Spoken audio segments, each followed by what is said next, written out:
అధికార మదం తలకెక్కిన తెలుగు తమ్ముళ్లు పేట్రెగిపోతున్నారు. వైఎస్ఆర్సీపీ నేతలు కార్యకర్తలే టార్గెట్గా దాడులకు తెగబడుతున్నారు. కూటమి అధికారంలోకి వచ్చిన మొదటి రోజు నుంచే భౌతిక దాడులకు తెరతీశారు. దొరికితే దాడి, లేకపోతే ఆస్తుల ధ్వంసం అన్నట్లుగా రెచ్చిపోతున్నారు. రాష్ట్రంలో వైఎస్ఆర్సీపీ ఉండకూడదని పసుపు బాస్ చెప్పాడా అన్నట్లుగా దాడులకు తెగబడుతున్నారు. కూటమి సర్కార్ అధికారంలోకి వచ్చిన సంవత్సర కాలంలో ఏలూరు జిల్లాలో తెలుగు తమ్ములు సృష్టించిన అరాచక విధ్వంసకాండపై స్పెషల్ స్టోరీ.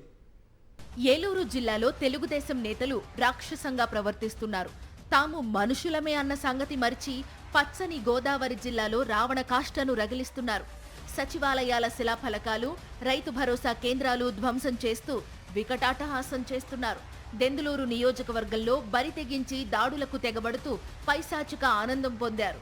గత 5 ఏళ్లు ప్రశాంతతకు మారుపేరుగా ఉన్న దెందులూరులో ఫ్యాక్షన్ సంస్కృతికి చింతమనేని అనుచరగణం తెరలేపారు.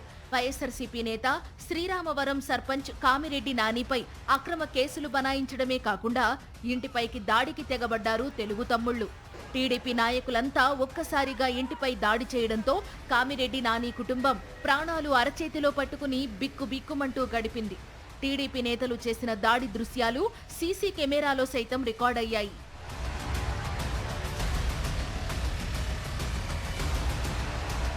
జూలై 7వ తేదీన స్వయంగా మా ఇంటి మీదే ఒక 200 మంది తెలుగుదేశం పార్టీ కార్యకర్తలు మరియు యాంటీ సోషల్ ఎలిమెంట్స్ వచ్చి దాడి చేయడం జరిగింది.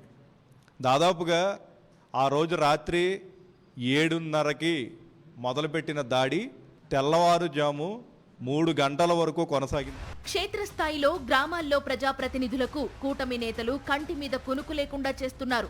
దళిత మహిళా నేతలు అన్న కనికరం లేకుండా వారి కుటుంబ సభ్యులపై బరి తెగించి దాడులకు తెగబడ్డారు. దెందులూరు మండలం జెడ్పీటీసీ లీలాకాంతం నివాసంలో ఎన్నికలు ఫలితాలు వచ్చిన మరుసటి రోజే టీడీపీ అల్లరి మూకలు ఇంటిపై రాళ్ల దాడి చేసి వారి కుటుంబ సభ్యులను గాయపరిచారు. దెందులూరు నియోజకవర్గంలో దళితులకు రక్షణ లేదన్న దానికి ఈ సంఘటన నిదర్శనంగా నిలుస్తుంది. ఇంటి దగ్గరకు వచ్చి మా మావయ్య గారిని రాళ్లతో కొట్టి గాయపరచడం జరిగింది. ఆయన కొంచెం ఉంటే కన్ను కూడా పోయే పరిస్థితి. ఈ కంటి దగ్గర ఇవన్నీ, ముక్కు దగ్గర అంతా స్టిచెస్, చేతి దగ్గర స్టిచెస్ పడి చాలా ఇబ్బందికరంగా ప్రవర్తించడం జరిగింది. ఇలాంటి పరిస్థితులు ఎప్పుడు లేవని ఇదే చూస్తున్నాము. లీలాకాంతం విషయంలో ప్రోటోకాల్ పాటించకుండా టీడీపీ నేతలు వేధించడమే కాకుండా ఎమ్మెల్యే చింతమనేని పాల్గొన్న మండలి సమావేశానికి వెళ్లిన ఆమె ఫోన్ని సైతం లాక్కున్నారు. కూటమి సర్కార్ హయాంలో అంబేద్కర్ రాసిన రాజ్యాంగానికి చోటు లేదని, రెడ్ బుక్ రాజ్యాంగమే నడుస్తోందని ఆమె ఆవేదన వ్యక్తం చేస్తున్నారు. జగన్మోహన్ రెడ్డి ఇచ్చే ధైర్యంతోనే నియోజకవర్గంలో నిలబడగలిగామని చెప్తున్నారు లీలాకాంతం. కూటమి సర్కార్ అధికారంలోకి వచ్చాక దెందులూరు నియోజకవర్గంలో అరాచకత్వం రాజ్యమేలుతోందని స్థానిక ప్రజలు ఆవేదన వ్యక్తం చేస్తున్నారు. గ్రామ స్వరాజ్యానికి ప్రతీకగా నిలిచిన గ్రామ సచివాలయాలు, రైతు భరోసా కేంద్రాలు ధ్వంసం చేస్తూ కూటమి నేతలు పైశాచిక ఆనందం పొందారని నియోజకవర్గ ప్రజలు కూటమి పాలనను చీదరించుకుంటున్నారు.